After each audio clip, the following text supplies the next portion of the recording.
Hamas पिछले हफ्ते से पूरी दुनिया में चर्चा का विषय बना हुआ है। फिलिस्तीन के इसी संगठन ने दुनिया के सबसे शक्तिशाली देशों में से एक इजराइल को ऐसा जख्म दिया जिसकी उसने कभी कल्पना भी नहीं की थी। हमास ने इजराइल पर हजारों रॉकेट डाले। इसके लड़ाकों ने इजरायली शहरों गांवों में घुसकर कत्लेआम मचाया। गाजा पट्टी की इंच इंच जमीन बारूदी विस्फोट से कांप रही है। इस विस्फोटक जंग का मास्टरमाइंड कौन है? इजराइल के बारूदी बवंडर से गाजा पट्टी में कौराम है। इस बारूदी बवंडर का जिम्मेदार कौन है? हमास के आतंकियों ने इजराइल में जो खून बहा, इस खून खराबे का मास्टरमाइंड कौन है? वो कौन शख्स है जिसने सैकड़ों मासूमों के कत्ल की साजिश रची, जिसने इजरायली और फिलिस्तीन को जंग की आग में झोंक दिया?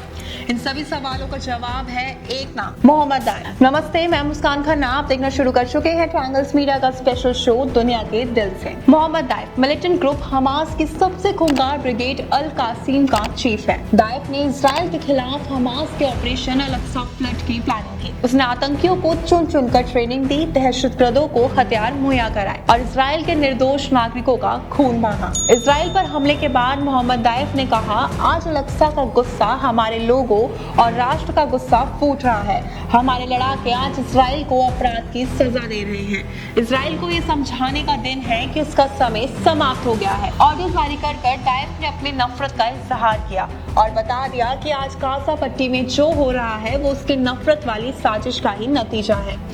मोहम्मद दाइफ हमास के मिलिट्री ब्रिगेड अल कासिम के संस्थापकों में शामिल है। साल 2002 में 16 शहीदा की हत्या के बाद मोहम्मद दाइफ को अल कासिम ब्रिगेड का प्रमुख बनाया गया। साल 1965 में गाजा के एक शरणार्थी शिविर में मोहम्मद दाइफ का जन्म हुआ था। दाइफ के पिता और चाचा ने भी इजराइल के खिलाफ जंग लड़ी थी। इजराइल के खिलाफ नफरत मोहम्मद दाइफ के खून में है। इसी नफरत को आकार देने के लिए दाइफ 1987 में हमास में शामिल हो गया। साल 1989 में इजराइल ने दाइफ को गिरफ्तार किया था और वह 16 महीने इजराइल की जेल में रहा। जेल से निकलने के बाद दाइफ इजराइल विरोधी मुहिम का हीरो बन गया। गाजा यूनिवर्सिटी से साइंस ग्रेजुएट दाइफ सुरंगों का नेटवर्क बनाने में माहिर है। माना जाता है कि हमास को इजराइल के क्रोध से बचाने वाले सुरंगों का नेटवर्क दाइफ के नेतृत्व में ही बनाया गया है। 7 अक्टूबर के अटैक से पहले भी मोहम्मद दाइफ इजराइल के खिलाफ कई हमलों में शामिल रहा है। बम बनाने में एक्सपर्ट दाइफ पर इजराइल में कई अटैक कराने और इजरायली नागरिकों की हत्या करने का आरोप है। हमास के दूसरे टॉप नेताओं की तरह दाइफ भी इजराइल की टॉप वांटेड लिस्ट में रहा है। इजराइल ने अब तक 7 बार मोहम्मद दाइफ को मारने की कोशिश की है। इजराइल के अटैक में मोहम्मद दाइफ की एक आंख और एक पैर को नुकसान पहुंचा है। 7 अक्टूबर के अटैक के बाद इजराइल ने फिर मोहम्मद दाइफ के घर को निशाना बनाया। रिपोर्ट्स के मुताबिक इस अटैक में दाइफ के भाई समेत कई लोग मारे गए। दाइफ के खात्मे के लिए ऐसा ही अटैक 2014 में भी हुआ था। तब हमले में मोहम्मद दाइफ की पत्नी, बेटे और बेटी की जान गई थी, लेकिन वो बच गया था। अब तक कैसे जिंदा है दाइफ? इजराइल की खुफिया एजेंसी मोसाद दुश्मनों को पताल से भी खोजकर भी उनका खात्मा करने के लिए चर्चित रही है। फिर दाइफ कैसे बच गया? इसकी वजह मोहम्मद दाइफ का सीक्रेट लाइफस्टाइल है। दाइफ की इकलौती तस्वीर है। ये तस्वीर उस वक्त की है जब दाइफ सिर्फ 20 साल का था। उसके बाद आज तक दाइफ की कोई दूसरी तस्वीर इजराइल की एजेंसियों को नहीं मिली। दाइफ जब भी टीवी पर आता है या तो नकाब पोश होता है या उसके सिर्फ परछाई दिखाई देती है। इतना ही नहीं, इजराइल की एजेंसियों को चकमा देने के लिए दाइफ स्मार्टफोन का इस्तेमाल नहीं करता है।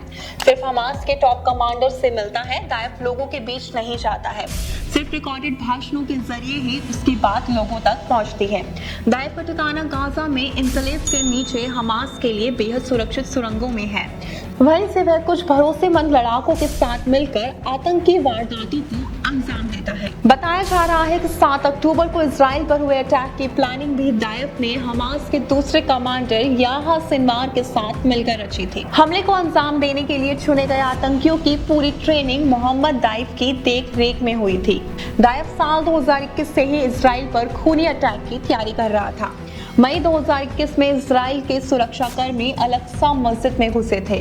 तब 11 दिनों तक इजराइल और हमास में खूनी झड़प हुई थी। इस घटना के बाद से ही मोहम्मद दाइफ इजराइल के खिलाफ बड़े ऑपरेशन की तैयारी कर रहा था।